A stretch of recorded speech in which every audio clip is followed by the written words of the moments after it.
ओपनच्या मैदानामध्ये आदत खोंडाने नंबर घेतलेला आहे. किती महिन्याची खोंड आहे ती? ही 8 महिन्याचं वासरू आहे. 8 महिने. मित्राचं वासरू आहे. ती आहे वर्षाचं.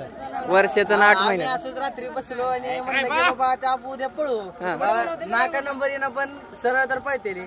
मग आलो, नशिबानं सगळे मित्र होते आमचे. मातपूरचं आपलं देवा आणि सोन्याचे मालक. त्यांच्याशी झालं बोलणं. बाबा ड्रायव्हर म्हणले बारकी बैल ती कोण बसवाय नको. म्हणलं बसलो मी. बसलो मी. काय असं वाटत होतं की सुरुवातीला बसल ना बसल काय माहिती नव्हतं, पण नशिबानं साथ दिली देवानं. बस. काय नाव आपल्या खोंडाचं? माझं नाव विजय बेडगे. मी राहणार रुपया बुद्रुक. नंबर तुमचा? माझा मोबाईल नंबर 8055991397. ओपनच्या मैदानामध्ये गटपास झालेली जोडी आहे. 16 नंबर बघा, आकडा बघा.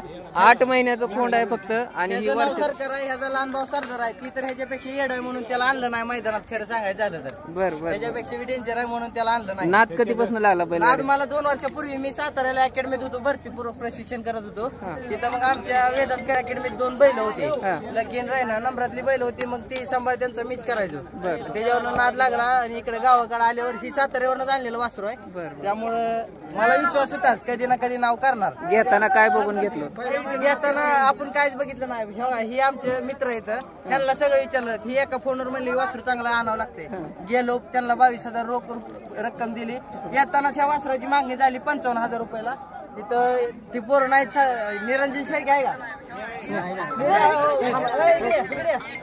त्याला विचारा कितीची मागणी झाली. ही सुद्धा होतं वासरू आणताना. 8 जण पोरं होतो. माझ्या खिशात 1 रुपया नव्हता.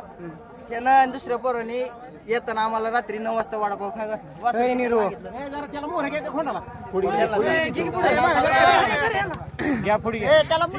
दोन्ही पण घ्या. 1 वर्षाचा आहे बघा आणि सरकार 8 महिन्याचा आहे. सरदार आणि रायबा.